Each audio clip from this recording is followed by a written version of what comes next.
way back. Time smiling, making sure the station stays black. Discussing all the issues in our community. We're hosted black and brown and others find unity. So let's talk about it, maybe we can improve it. Digital underground, always down with the movement. So we tune in, the first things first with the queen of Black Talk Radio, Dominique DiPrima. Go sis.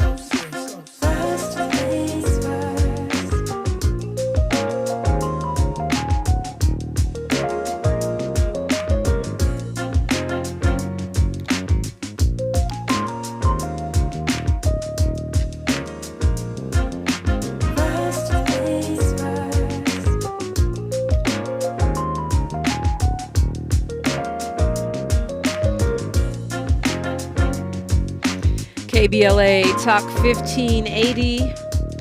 Good morning and God bless.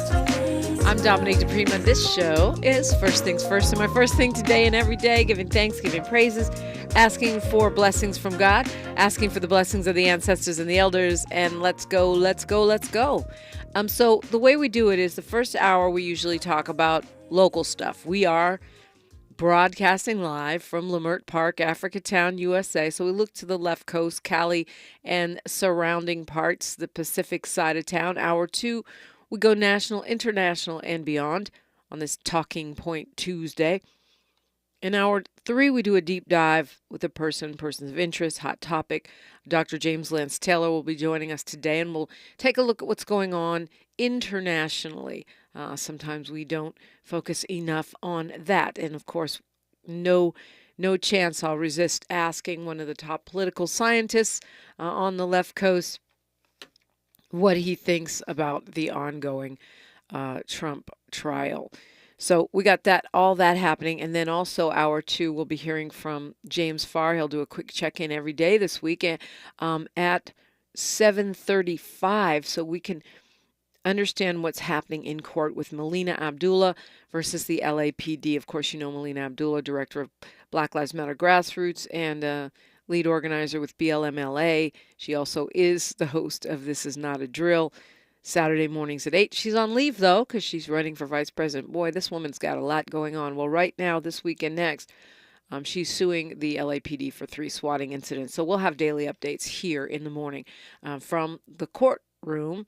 And that is meant to keep us abreast of what's going on. They are asking for court support this morning. That starts at 8:30 a.m.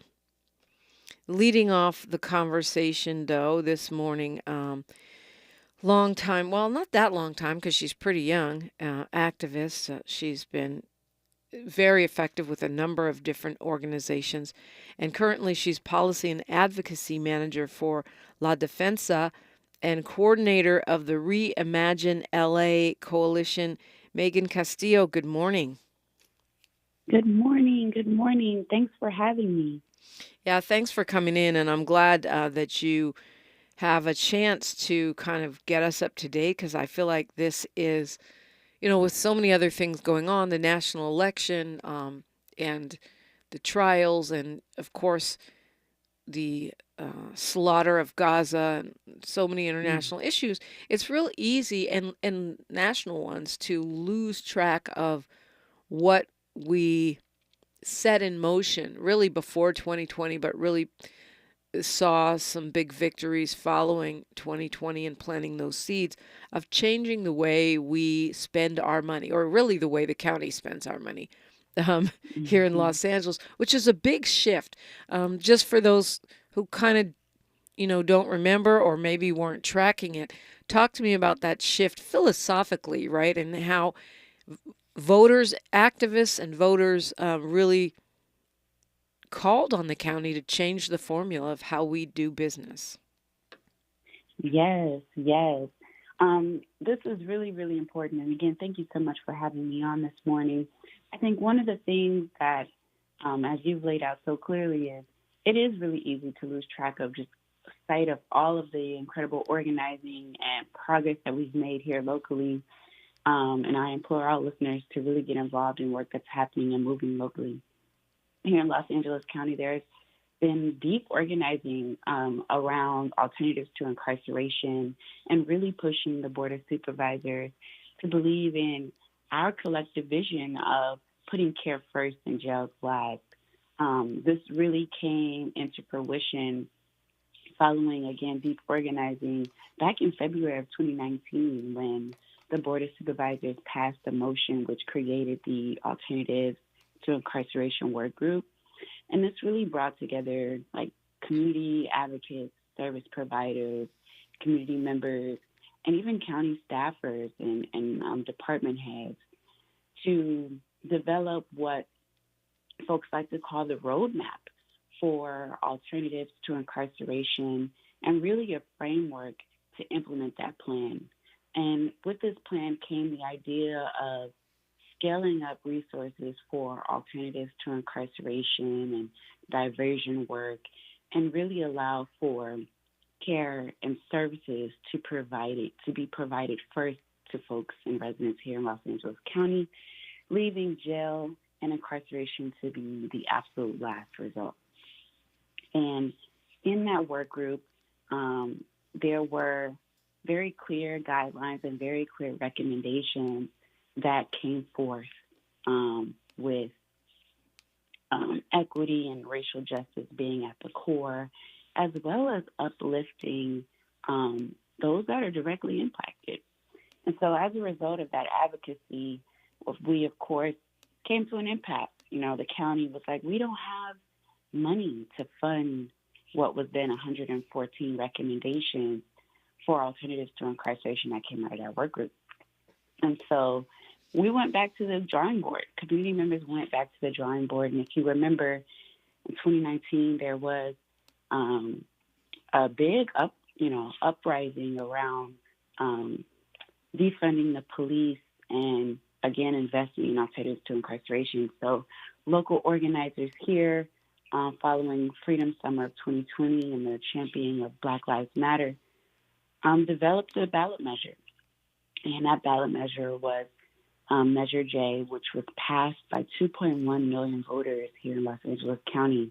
And it was designed to allocate 10% of the county's unrestricted net county costs towards, again, alternatives to incarceration and direct community investment. And this was really supposed to be the seed money for all of the organizing that took place to really push, again, LA County toward alternatives to incarceration. Yeah, I mean, I know that story continues, and actually that fight is still ongoing.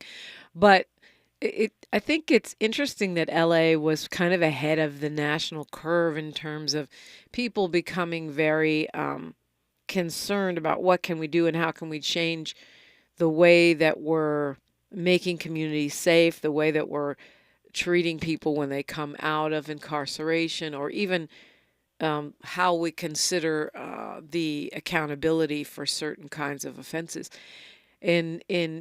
Because as you point out, the groundwork for Measure J and Measure R and all of that came before the mass protests that we saw in this country following the murder of George Floyd. Right. And one of the things that I find interesting is that, Los Angeles really does often kind of serve as the blueprint for progressive policies and organizing. And while that's true, we also still find ourselves, in one of the largest jailing systems in the United States, actually, right? About 74% of the people who are arrested are typically Black and brown and indigenous folks. And we, again, imprison more people than any other nation in the world. Yeah, well, to me, Megan, it's symptomatic of what I call, bipolar California, which is we are very progressive, especially in the cities, right, where most of us, and by us I mean Black people, but everyone else that, kind of also votes similarly to the way a large number of us do, not everybody, right? And then you've got this center and the Orange County region that are just much more conservative. So you have a combination of this extreme conservatism. We actually are home to a lot of white supremacist organizations, quiet as it's kept. and Right. robust progressivism that live side by side in one state. Right. You're absolutely right. You're absolutely right. We do find ourselves in the midst of competing priorities. And I That's think such a nice way of putting it. I love that. yeah, right. And I think at the brunt of that, though, I think folks who are, disabled, folks who are poor, folks who are experiencing housing insecurity and homelessness, and those who are experiencing severe mental health issues are caught in the middle. And I think that is really what drives the root of our work, is making sure that those that are, again, directly impacted and those that are most vulnerable in our populations receive their support that they need. And I think that's why we, within the Reimagine LA Coalition, continue to, one, challenge those surrounding areas, as you have laid out, to really reimagine what our communities can look like, but also challenge the Board of Supervisors to really put their money where their mouth is. I think this year we've seen that the LA County CEO is proposing to allocate around $300 million toward this Care First initiative that we have laid out. And of course, this builds upon the last 4 years of the implementation of this ballot measure. But what we're also seeing is that allocation does not necessarily meet the needs of the crisis or the scale and the rate of the crisis. So, we're continuing to really champion so that we can reduce the impact of racial and economic injustice. Yep. And, a lot of these things, you got to find a way forward, right? And we're going to talk about the action you have planned at the Board of Supervisors. We are taking your phone calls, 800-920-1580, 800-920-1580. And let's also talk a little when we come forward about what Reimagine LA Coalition really is, what La Defensa really is. I think sometimes we track the issues, not always the organizations that are doing the boots on the ground work. That and your phone calls, 800-920-1580. I'm Dominique DiPrima. Hopefully you know where you're at. KBLA Talk 1580. She's reclaiming her time on KBLA Talk 1580. More First Things First with Dominique DiPrima when we come forward.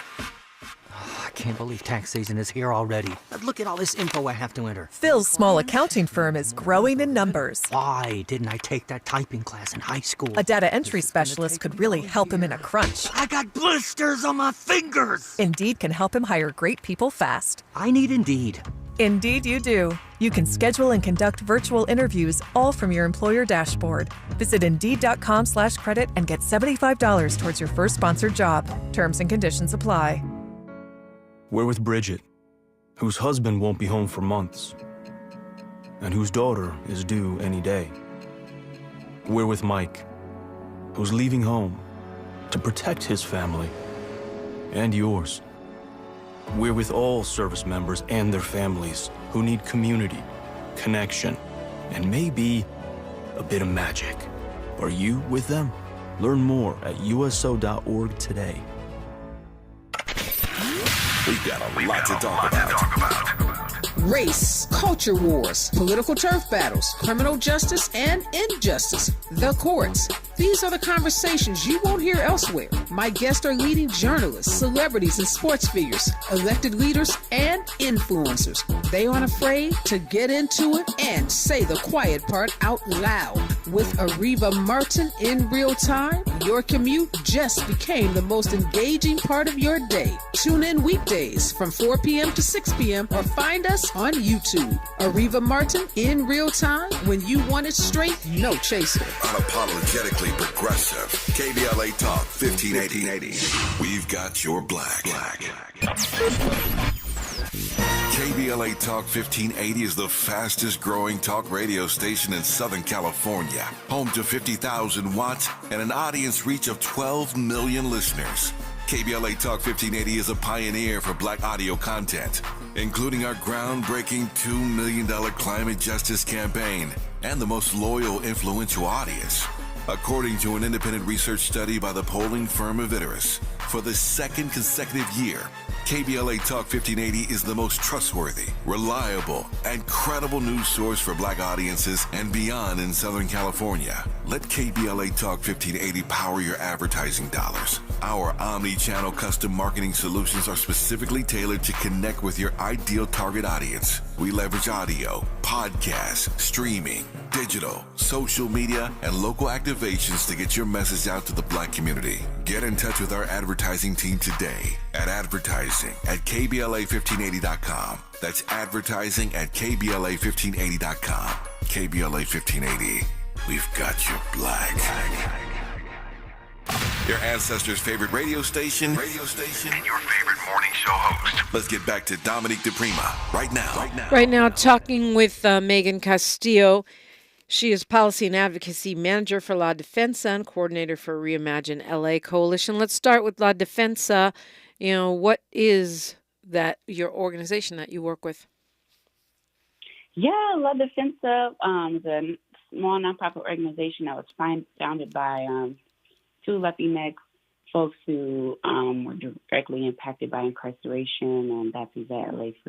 Ferlito and a Mrs. Hernandez, who is currently now the city council member for District 1. And our work, again, is really centered around decarcerating the jail population in the U.S. and specifically in L.A. County, by looking at ways that we can reduce the power of the judiciary, law enforcement, and the overall legal and justice system. And some of the ways that we do this is by, of course, fighting for fair and transparent pretrial processes at the state and local level, and also making sure that we have budgets that reflect our values and ultimately uplift the life-affirming alternatives to incarceration. So our work is really to build a broad movement for folks that are directly impacted by the criminalization, and just hoping to really change the tides. And of course, Reimagine LA Coalition. Talk about the work that y'all do there. Yes, the Reimagine LA Coalition is really a coalition of advocates, community organizations, residents within Los Angeles County, really fighting to implement Measure J, or what now is kind of understood to be Care First Community Investment. And again, this goes back to the 2.1 million voters that said yes to Measure J. We're ultimately fighting for economic justice through innovative programs like participatory budgeting, fighting for reentry services, housing services, fighting to uplift and really mitigate contracting barriers for small nonprofit organizations to receive funding. And again, this is all directly linked to this broader goal of decarcerating LA County. We know that, again, LA County is one of the largest jailing systems within our nation, and a lot of those folks who are held behind bars are experiencing severe mental health challenges, are technically legally innocent in most cases. And so how do we begin to build that safety network and that safety net for folks who are not only leaving the jail system and reentering our society, but also building the network so that we're preventing our loved ones and our community members from entering in to begin with. And, to that end, you have an action today at the LA County Board of Supervisors. So let's talk about that. I'm going to kind of build out from there. For sure. So our action is actually going to take place tomorrow. We find ourselves in the middle of a heightened budget season for LA County. There's typically key inflection points that take place within the county budget. If you're not tapped in, I encourage you to get tapped in with the Reimagine LA Coalition. But tomorrow there's going to be what the county calls a May budget hearing. And this is when they hear from community members and residents within Los Angeles County about how the recommended budget that has been released from the CEO fares for them, right? And so we get a chance to uplift our voice and say, we think we should be investing in this over here, or we think we should be divesting from this over here. This is a priority, so let's move our money in this way. And it's a day solely dedicated to this. And so what we're going to be doing tomorrow is attending that May budget hearing at the Kenneth Hahn Hall of Administration. We'll be there as early as 8 a.m. prepping. We're going to be doing a press conference early in the morning, followed by a rally. And at the rally, we're going to be supporting our community members with developing talking points and a public comment training. We'll have healing modalities, so they'll be doing massage right there on the street. I don't know if it gets any more radical than doing massage in the middle of the street, but this work is really taxing and can be traumatizing. So we want to create the spaciousness for our community members to engage in healing services.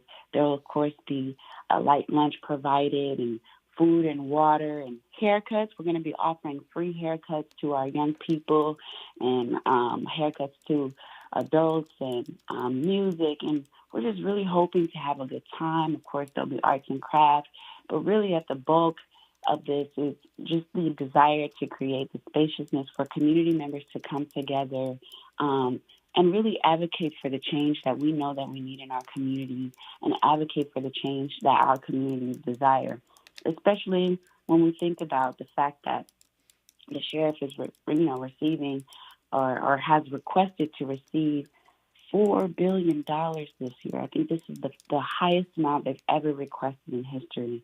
And we know that that's not necessarily the solution, right? Throwing more money at things that don't necessarily work is problematic and wasteful. And so we are really pushing the Board of Supervisors to be mindful and to be wise with our tax-paying dollars and to really invest in the things that we know that support our communities and help to keep us safe.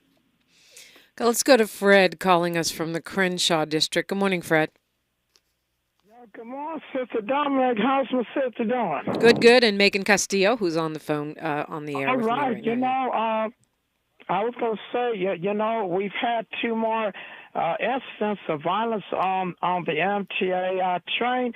It seems to me that the Board of Supervisors, MTA Board, need to come up with some other safety measures. I don't know if you remember about a couple weeks ago, 19 drivers from different divisions called in sick, say they did not feel safe on the trains, so it remains to be seen what they plan to do about that. And then on the election we have on November 5th, it's very imperative that all of us, the front page family, the blacks, the Latino, the Jewish, everybody get behind Joe Biden, because if Donald Trump gets in, we going to be in a real big mess. And one of the things that Joe Biden has done, which I don't think Donald Trump would have done, is promote a black woman to the Supreme Court. So that is a big plus in his favor. So anyway, I know you got a lot of calls lined up. Thought I'd get in, keep doing what Okay, you're real doing. quick before you sign off, Fred, when you say something needs to be done, and I'm interested to hear what Megan Castillo has to say about this, something has to be done to make the metro safer, and we have seen a couple people killed and some attacks. What kind of things are you thinking of? Well, one of the things that I saw on the TV was to have better security cameras, so when, let's say, somebody come on, they don't want to pay their fare, or they beat up the bus driver, they can immediately try to pinpoint exactly what bus that is. Yeah. But the thing about that doesn't make you safer. All that does is get the person. That is a response. You know what I mean? That doesn't stop the violence. That helps people get arrested for. So I don't know. It's time for news, traffic, and sports. But I was just curious, like, what would make you feel safer? I'm not sure if you ride the bus or the metro at all. And I think that Metro Board is in a tough situation because what do? You want it to be safer. You don't want it to be a moving, jail.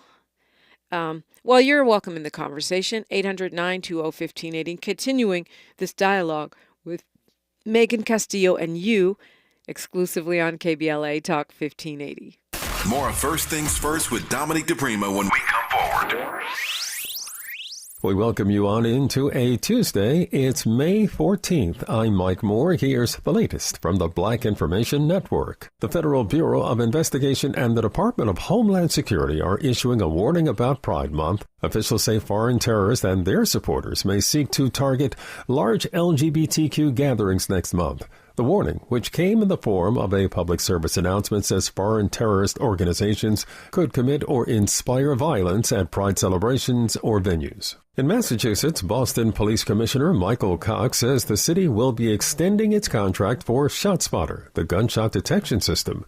The African-American police commissioner says the technology saves lives and is an important part of how officers are deployed and crime is addressed. And that's the latest. I'm Mike Moore from your 24/7 news source, the Black Information Network and BINnews.com. Don't miss your chance to spring into deals at Lowe's. Right now, get 2 1.5-gallon annual hanging baskets for $20. Lowe's knows spring. Offer valid through 5/15, in-store only. Actual plant size and selection varies by location. Excludes Alaska and Hawaii while supplies last. This is the KBLA Sports Minute with Ray Richardson. LeBron is still a popular guy in Cleveland. He and his wife Savannah attended Game 4 last night in Cleveland between the Cavs and Boston Celtics. LeBron and Savannah sat courtside. During a timeout, LeBron was shown on the video scoreboard drawing a huge ovation from the sellout crowd at Rocket Mortgage Fieldhouse. LeBron played 11 of his 21 NBA seasons in Cleveland. Still no word from LeBron on his future with the Lakers. He has until June 29th to decide if he wants to accept a $51.4 million player option and stay with the Lakers for another season. If LeBron declines the option, he can become a free agent and sign with the team of his choice. 3 of the 4 remaining NBA playoff series are tied at 2-2. Boston's win last night put the Celtics up 3-1 over Cleveland. Will Smith's 2-run double in the 10th was the game winner for the Dodgers in San Francisco. No debates, no speculation, just the info you need. That's your KBLA Sports Minute. I'm Ray Richardson. More news, opinions, and conversation when we come forward on KBLA Talk 1580. It's time to upgrade your wellness. Experience Unboxed Wellness Your Way, presented by Health Matters Clinic to unlock access to tools, tips, and local resources designed to empower you. Whether you're drawn to an energizing hip-hop yoga session or eager to boost your business or personal financial well-being, Unboxed has something tailored just for you. Get your tickets to join us on Friday, May 31st, 8 a.m. to 8 p.m. by visiting www.healthmatters.clinic. Free event sponsored by Los Angeles County Department of Mental Health. JP Morgan Chase is building on the investments in California to help close the racial wealth gap and build a more equitable future. Visit jpmorganchase.com/racial equity and get the tools to help reach your financial goals. My friends swim no matter the season, but my moderate to severe plaque psoriasis can sometimes take me out of the moment. Now, thanks to Skyrizi and clear skin, count me in. With Skyrizi, Risankizumab Riza, a prescription-only 150 milligram injection for adults who are candidates for systemic or phototherapy. 3 out of 4 people achieve 90% clear skin at 4 months. Don't use if allergic to Skyrizi. Serious allergic reactions and an increased risk of infections or a lower ability to fight them may occur. Before treatment, your doctor should check for infection and tuberculosis. Tell your doctor if you have an infection or symptoms such as fever, sweats, chills, muscle aches, or cough, or if you plan to or recently received a vaccine. Thanks to Skyrizi, there's nothing on my skin, and that means everything. Ask your doctor today about Skyrizi, the #1 dermatologist-prescribed biologic in psoriasis, and visit skyrizi.com or call 1-866-SKYRIZI to learn more. When you get nachos, tacos, empanadas, spicy queso with jalapenos, Pepto-Bismol's there. Pepto-Bismol provides fast, effective relief from nausea, heartburn, indigestion, upset stomach, and diarrhea. All the things that can happen unexpectedly on vacation. So before you travel, pack the Pepto. Pepto-Bismol. When you have nausea, heartburn, indigestion, upset stomach, diarrhea. Use as directed. Keep out of reach of children. Sometimes I struggle to get to sleep. My body stopped for the day, but my mind is still running. So I take ZQuil. ZQuil, the world's #1 sleep aid brand, has a range of non-habit-forming products to fit you and your family's needs. Invest in a great night's sleep for the best you tomorrow. I'm awake and ready to take on anything. Better days start with ZQuil nights. Explore our products at ZQuil.com. Use as directed. Keep out of reach of children. Substance use disorder and addiction is so isolating. And so, as a Black woman in recovery, hope must be loud. It grows louder when you ask for help and you're vulnerable. It is the thread that lets you know that no matter what happens, you will be okay. When we learn the power of hope, recovery is possible. Find out how at startwithhope.com. Brought to you by the National Council for Mental Wellbeing, Shatterproof, and the Ad Council. Thanks for waking up with Dominique DiPrima on KBLA Talk 1580. Yeah, Megan Castillo is with me. She's with La Defensa and Reimagine LA Coalition. So action tomorrow at the Board of Supervisors budget hearing, and you're going to have a press conference at 8:30 a.m., a press briefing, and then a rally. But you got some demands here, and I want to go through these. First one is close Men's Central Jail by setting a concrete timeline that leads to closure and reducing the jail population to less than 8,500, allocating $275 million for mental health treatment beds, and fully funding an independent pre-trial services agency. Closed Men's Central Jail has been a rallying cry. It's something the Board of Supervisors committed to. And as you know, Megan, I was there at the Board of Supervisors one day when they were talking about it. I was there because I wanted to hear what they were talking about. I've consistently talked to you and others, who are working on this, Mark Anthony, and others who are working on this steadily. And I also am friends with Judge Armstead, who at that time was tasked with closing the Men's Central Jail, which is kind of a hot potato for the county that keeps moving around from person to person. I was very dismayed, actually, by that hearing and the way that, certain, we'll talk, I don't know if I want to go there right now, but I was dismayed by the way that some individuals were just happy, and on the advocate and the Board of Supervisors side, to just unload on Judge Armstead and the Justice Care and Opportunities Department for not meeting these goals that were set by the supervisors and committed to, that we haven't taken the steps to get to. And we don't really have a realistic plan at this point. That's what became very clear listening to that. And, some of that is my perception, and I'm really interested in yours because you are in the weeds working on this every day. But some of it to me is just people grandstanding and trying to look progressive or look like they're doing something. Some of it is a lack of will, maybe, or, political will. And some of it is, I believe, some of us on the progressive side are not really confronting what it will actually take. And we just want to say we want this to happen without looking at what it will actually take. I mean, you got to figure out what you're doing with the people that are there. You have to figure out what you're doing with the people that are there, not just those that are incarcerated, but strictly incarcerated, but those that need mental health treatment, that need regular old health treatment. And, what is that plan, in your opinion? And, how do we get beyond just moving our lips? And this is a Talking Point Tuesday. How do we get beyond talking points on that demand to actually do it in a way that's not just, not thoughtful, that's not helpful, that makes things worse? Because, This is a great question. And it's one that advocates, I'll say, have been grappling with since the development of the MCJ Closure Work Group.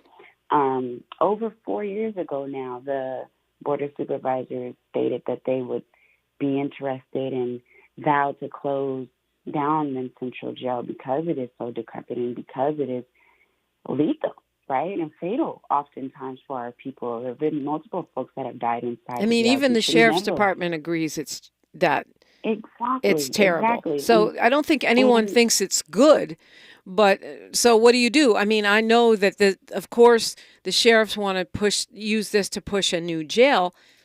But I feel like on the advocate side, and correct me if I'm wrong, people have dug in their heels and said there will be no new building of anything. So what do you do with those people?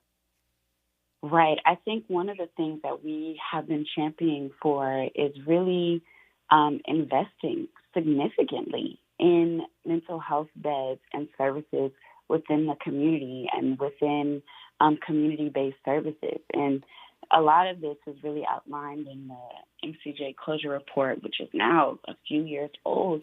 Right. But ultimately, but not everybody. But is Megan, to be fair, to be real, not everyone can go into a community bed. Some of those people, need care.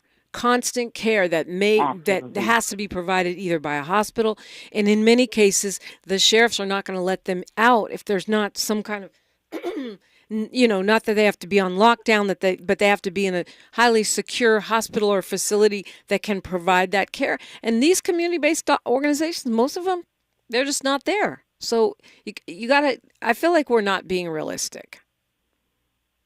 I would venture to say that the community-based organizations are there; they're just not resourced properly. But right? they're not going to be considered secure by judges to the point where judges are going to release people to community-based organizations that are not secure facilities with.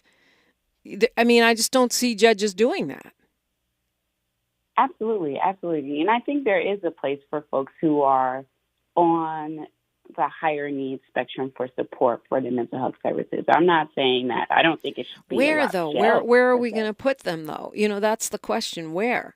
Because if we're not building anything new and we don't have the beds now, so the theory is we're going to put all these beds. We're going to have all these community-based organizations, which, as you rightly state, are under-resourced. Now we're going to give them these resources by reducing all the money we waste on law enforcement. But I just don't. I think there's a big gap in that thinking in terms of what we're doing with some of these folks that, as you call, are high needs. Absolutely, absolutely. I think again the answer is simply to scale up the resources. Scale up the resources for the folks that are really doing the work and that can support those that are housed. A lot of the population that's really currently held within the Central Jail are pretrial, so technically legally innocent. So what does it look like for us to scale up our pretrial resources and also making sure that there are community-based organizations and services that are trained, well enough and, again, resourced and staffed to support our community members that have high needs with mental health services. Again, I personally don't believe that it should be considered, your typical locked mental health facility, but certainly a facility where community members can receive the support that they need to be nursed and helped, and so on and so forth. And I think that's really important when we think about the way that the county is currently allocating their funding. It's not going in the direction that we would presume would lead to jail closure, right? Especially when we see that the sheriff's department is receiving purported to receive $4 billion this year. If the county is really ultimately looking to put care first, our investments in things that actually center care should be among those leading on the county's budget. And so... Right. I mean, and one more thing on that. I'm pretty sure you were there the last time I went to the Board of Supervisors. They claim that the majority of the pre-trial folks are no longer there with the new bail schedules and stuff. And you dispute that? You think that's not the truth? There's still a good number of folks that are held pre-trial. So, I mean... obviously, if you're a murderer, you're going to be held pre-trial. But beyond those that are, in for homicide or whatever, you think there's still a large number of pre-trial, meaning you've been accused of something but not convicted or tried. Right. especially because we have yet to really see the investments in our pretrial services as needed, right? So I think in order for them to actually reduce those numbers in the direction that we would need them to go, they definitely need to scale up their pretrial services within Los Angeles County, in particular their community-based pretrial services. I think you mentioned this with regard to the courts. I think everyone needs to get on board with that, and we have yet to really see that investment going forward. Fully fund Care First community investment by allocating at least $900 million in funding from the county budget annually. That's another demand here. Now, this is a little bit confusing, but my understanding is that the county is holding money that was supposed to be allocated for Care First, and I'm not sure if that was because of. I feel like it was initially because of they weren't sure if the courts were going to uphold this, but the courts did uphold it, right? So what's happening with that money now? Right. So right now, the Board of Supervisors have stated that CFCI and Measure J are largely the same thing, and this is really getting into the legalities, but Measure J is actually a charter amendment. So CFCI and Measure J are not the same because Care First Community Investment, or CFCI, is actually a board policy which can be adjusted by the board itself, whereas the charter amendment can only be adjusted by the will of the voters, right? And so we have really been entertaining this concept of holding the county accountable, right? Are they slow walking the money that the community voted for Measure J? Is that what's happening? I would venture to say it's not just the slow walking of the Measure J investments, but it's an outright miscalculation of what our communities are owed, right? When we're talking about 10% of the county's unrestricted net county costs, and we're learning that the CEO is making those calculations, I would say, after she's already made the allocations for other departments and other priorities within right, which is not county. the same as that's not the same as 10% of unrestricted funds. Exactly. It's not spend whatever you want and then 10% of what's left is what the community gets. So that $900 million is that based on your calculation of what that 10% should look like? That's actually based on the calculations of core partners and researchers and organizers who have been doing the work like Catalyst and who have really done a deep dive into the county's overall budget and in particular their unrestricted net county costs, and saying, every year this changes, right? It's not just $900 million annually, but it's upwards of $900 million annually, especially when you have a $45 billion budget. It should be more. And what I should say is it's important for us to realize that the language actually says a minimum of 10%, right? And so the county can go well beyond. But we know they ain't going to, but yeah, they could. Right. And so yeah. Well, that's a great point. Just the floor. Mm-hmm. That's just the floor. And you mentioned political will. If they had the political will, they could go well beyond into specifically not just what advocates want, but what our communities need. Yeah, I want to go over more of these demands. You got some stuff here touching on youth justice, which is such a huge crisis right now that we pretend isn't a huge crisis. We're talking with Megan Castillo and you on KBLA Talk 1580. Say the quiet part out loud. KBLA Talk 1580. We ask seniors how to prevent Medicare scams. My best advice, if you get a phone call, do not talk to the person. These people are well-trained. Don't talk to them. They don't know me. They're just trying to scam me. Don't be fooled. Hang up. Just hang up. Never give out your Medicare number. They're going to get your number to put in a false claim. If I get a call from someone, I don't pick up the phone. And should I pick up the phone and they ask for information, then I hang up. How do you detect Medicare fraud? Just like I check my credit card statements, I check my Medicare statements monthly. Scammers can get a hold of your number, order medical devices through your account, and you're not even going to know about it if you don't look at your statement. Check your statement every month. If you get your statement and you see something that you know you did not have done, you report it. call your senior Medicare Patrol. To report Medicare fraud, call the Senior Medicare Patrol at 855-613-7080.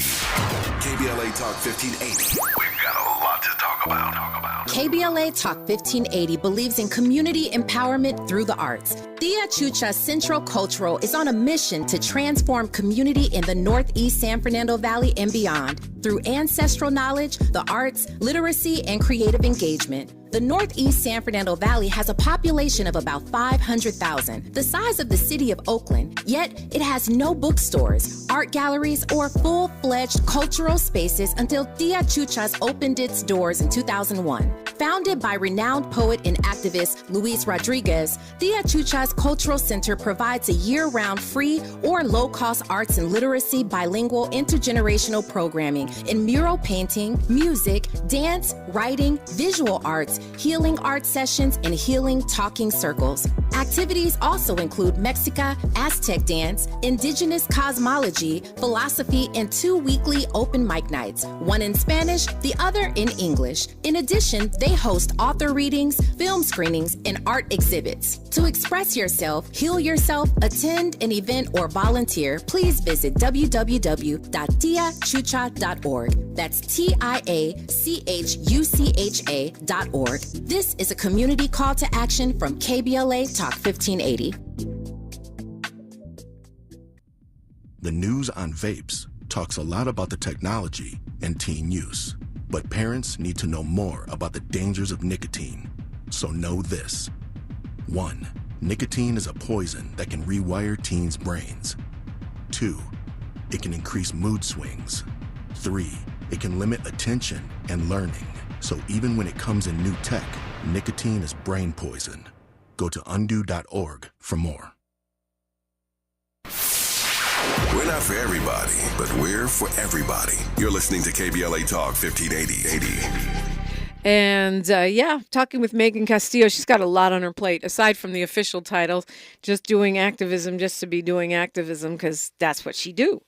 But Policy and Advocacy Manager for La Defensa and Coordinator for Reimagine LA Coalition. Now, there's an action you guys are doing tomorrow. The press briefing is at 8:30, then rally, festival, self-care spot, and all that happening at once. Afterwards, all of this is taking place downtown LA, right? Yes. So we'll be out front of the Kenneth Hahn Hall of Administration at the Board of Supervisors. That's 500 West Temple Street, all day, starting as early as 8 a.m. And we're going to be there until they tell us we got to go home. So we will be, again, pushing for what we like to call a Care First budget. So, again, investing in housing, reentry services, youth services, 24-hour youth centers, literally everything to really support our community members, food access, jobs, and so on and so forth. And we'll be out front, again, the Board of Supervisors. And for those of you who are unable to attend in person, we invite you to join us virtually online by taking action with us. You can learn more about how to plug in online by visiting reimagine.la/talking-points. That's where you'll see information on how to join the discussion virtually to offer your public comment as well. Okay, well, today's a Talking Point Tuesday, Megan, and one thing I say, I think it's great we need to have more of our own progressive talking points, because the ones that are created by the conservatives are flying all around, and many times they end up coming out of the mouths of people who are not at all served by those points.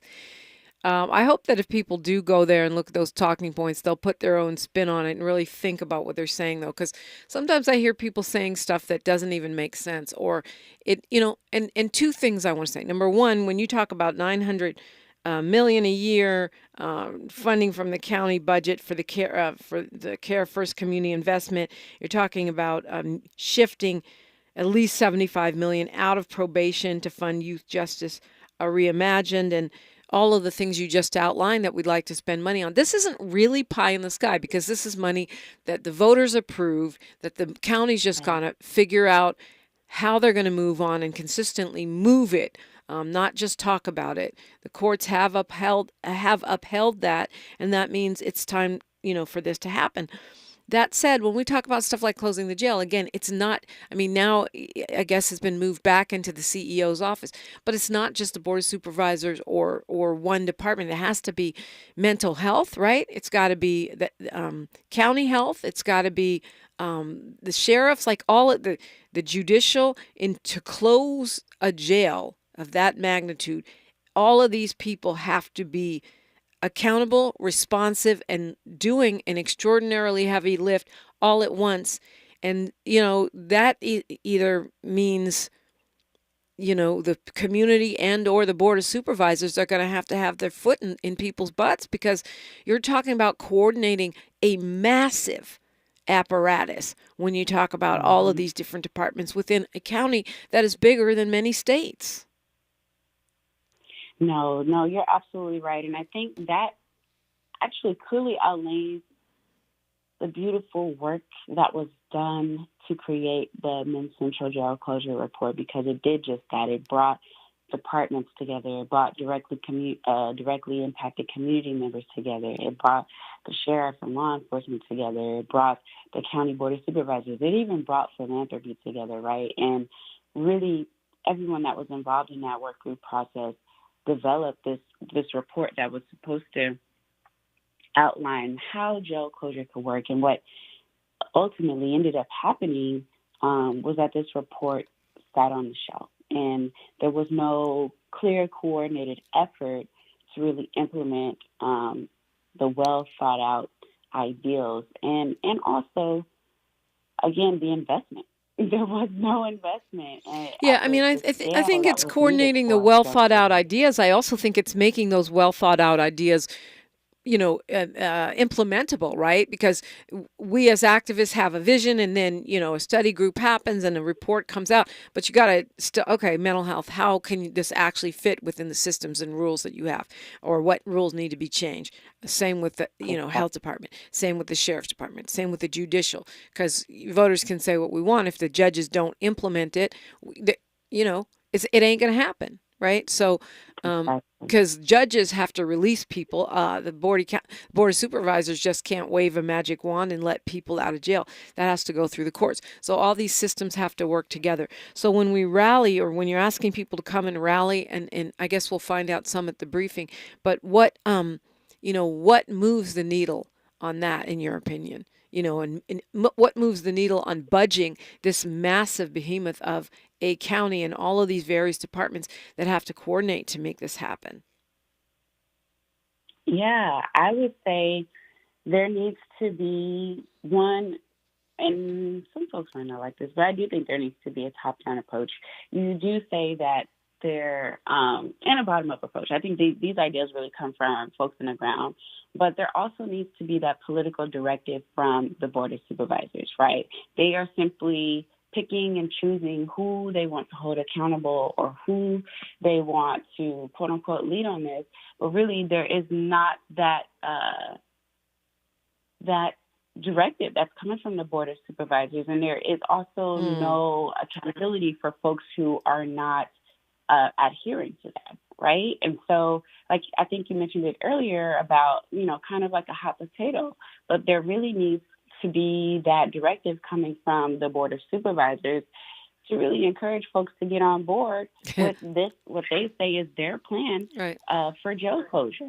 So, do the following or lose your job kind of thing. But you're talking about department heads, so that would be, serious business. And this is serious business. So what you're saying is, probably right. Megan Castillo, you got a minute here. What do you want to drive home? I wanted to talk a little bit more about the Youth Justice Reimagined. I know you'll talk about it at your press conference, but what do you want to leave us with?